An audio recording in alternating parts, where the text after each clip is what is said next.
Welcome! Today I want to share with you a short story called Love In, Love Out.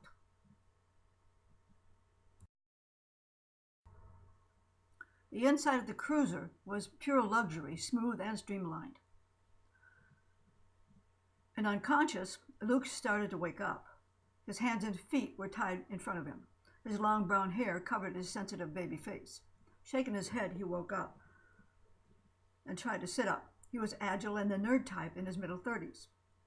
With a splitting headache, he closed his eyes and remembered he had left a restaurant to get to his car to go home, and the parking lot was very dark. Sitting up, he looked around and saw out the windows. It was light outside. He also saw a tough guy, Bert, standing over him, who had a glass of water in his hand. And then Bert threw the water in his face. "Have a drink," he spoke slowly, and slapped Luke. "The lark, huh?" Startled with that, Luke sat back, looking at his hands and feet that were tied. "What the hell?" He looked up at the big man. "What's the meaning of this?" Last night he thought someone came up behind him. "What's going on?" "You're a traitor, a terrorist," Bert insisted. "What?" Confused, Luke made a face. He didn't think he was that important.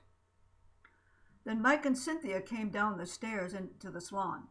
They were both about 6 feet tall, with dark features and deep-set hazel eyes. They didn't smile. No emotion showed on their staunch faces. "Untie me, please," Luke pleaded, fighting the knots in the ropes on his hands and feet. "What's going on?" Mike sat on the sofa near him. "You're the lark." "Luke Allen Richard Klein. You don't look like much. Your reputation precedes you." Cynthia sat down on the other side of him. "Who are you? What do you want?" Luke became irritated. "You have quite a following on your blog and internet radio show. Audience of thousands." Cynthia slid closer to him, forcing herself to be charming. "You're going to stop your ridiculous ideas about cleaning up the planet, the air, oceans," and then Mike interrupted her. "The food industry, education, health, religion." Mike shook his head, continuing, "Your ideas about a shadow government? That's nuts." Staring at them, Luke gulped, finding it hard to swallow. Fear raced through his mind. It was all true. Everything he researched for the past 7 years about corruption and lies that came from the world governments, mass media, Hollywood, and bankers was real. He just wanted to share the truth and unite everyone. Shaking his head, Mike stayed calm, showing no emotions. Luke kept staring at him and noticed his pupils narrowed and turned vertical and green. He tried to hide his growing fear. His body started to tremble. They were Draco shapeshifters. "I strongly urge you to cease and desist." Mike pulled a large wad of cash from his pocket. "Here's $25,000 every 2 weeks from now on." And Luke's brown eyes widened in shock, and he gasped, not believing it. "Josh and Mindy," Cynthia reminded him, and he gasped again. Mike and Cynthia looked at Bert, noticing him pulling out a syringe from his pocket. "So many choices, right, Cynthia?" Mike looked at her. They were both very sarcastic. "Yes, Mike. He can have it made. Give Natalie and his kids everything they want." Oh my God! Luke couldn't believe it was happening to him. He knew his marriage had problems, but he loved them dearly. He would do anything for his family. "Give it up now. We know your website and we could pull it down any time." "Then it was you who hacked it 4 months ago." Mike nodded at Luke. Tensing, Luke's temper and anger grew. "You son of a bitches!" "Wrong answer." Cynthia stayed calm.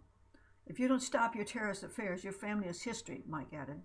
And gritting his teeth in anger, Luke was fighting the ropes on him, and it tore into his skin. "Take the money," Cynthia advised him. "Go anywhere you want. It's the easiest option." And Luke knew he was right about everything and didn't want to give up his endeavors. The world needed to know the truth, but his love for his family came first. Or did it? He liked being famous. He realized that his ego got in his way. "Mindy's bike accident last month," Mike brought it up. "Someone bumped into her on purpose." And then Luke turned to him with a tense, shaking body, and anger filled his mind. Revenge. "Josh's camping trip with friends 3 months ago? A friend of mine's son is the one who beat him up, Cynthia added, and then she stood up and so did Mike. Luke was ready to burst in anger and revenge, wanting to strangle them. And then Bert slugged him in the stomach hard, and pain shot through his body, and he doubled over groaning. Blinking and gasping, Luke couldn't believe what was happening. It felt so real. His life flashed back to his family. He was on the road to becoming a professional tennis player when he met Natalie and gave it up for her. They loved tennis, danced, and swam together. They were soulmates. But Natalie was afraid of Luke's endeavors would cause them problems. Then Josh and Mindy rounded out their family, along with their own business that they owned, and they homeschooled the kids. And then Bert slugged Luke across the jaw, and the force threw Luke back down on the sofa. He curled up in pain, with his anger in second place. Squeezing his eyes shut, he didn't know what to do. Either we take care of your family or you can't, but you will cease your internet activities, Mike insisted, and your crusades. Tears came to Luke's eyes as he tried to fight his anguish. Sitting up, he kept shaking his head. No answer? We feed him to the sharks. Mike stared at him, then nodded to Bert. And then Cynthia and Mike started up the steps to the stern dock, and then Bert dragged Luke up and outside.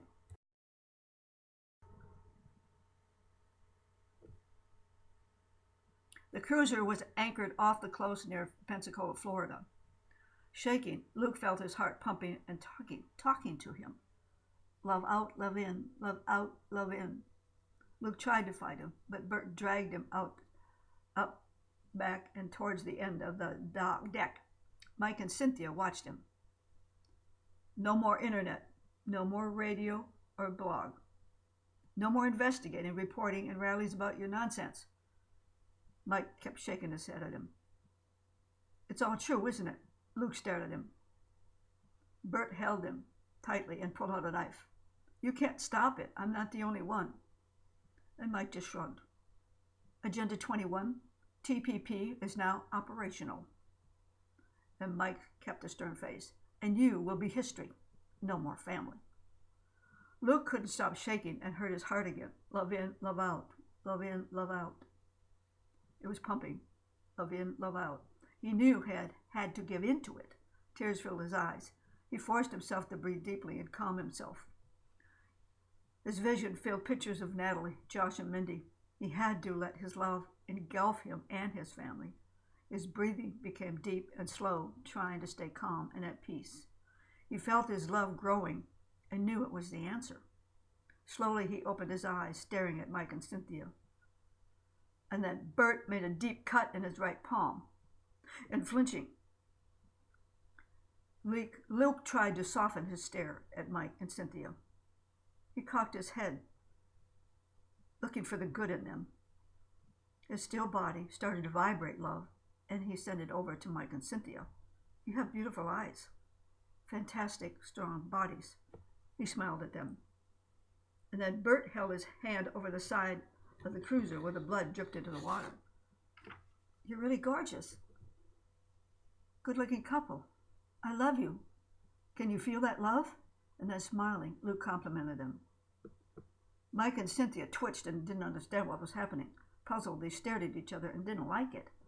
They shook their heads, confused, as their bodies started to twitch. And it didn't take long for a shark to start circling the boat. And then another shark joined him. Bert forced Luke to step closer to the edge and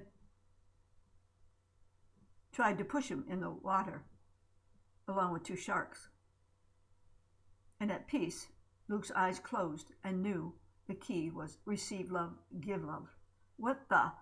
Mike didn't understand what was happening to him. And then Bert shoved Luke down into the water.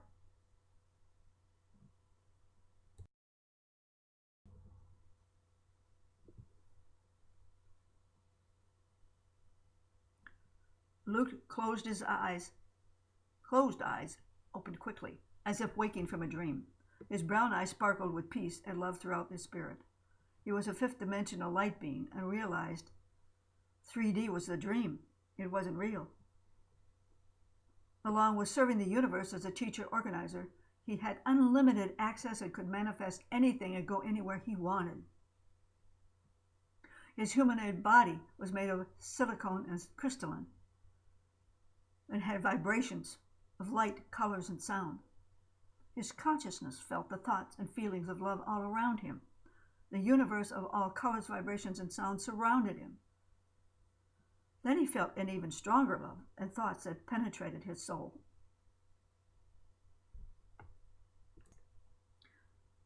His spirit turned violet and then became more intense. A smile came over his face as he felt twice the strength. Natalie's spirit meshed in with him. They were true twin flames. Here you are. Natalie's projected into his consciousness and could read his mind. You really did that? 3D? They spun around together. Yes, a dream, an interesting experience. A 3D dream, which isn't real. And then Natalie looked over his shoulder and saw two spirits spinning around each other. One was yellow and the other one was blue. There, she pointed. They both turned and saw the smaller spirits soaring towards them. Josh and Mindy, Luke admitted with a big grin on his face. All four of them joined their hands and souls. Thanks for watching and listening. I hope this little story gives you something to think about. And come on back again soon. And there's more stories waiting for you over at my website and also at my Facebook page. Have a great day.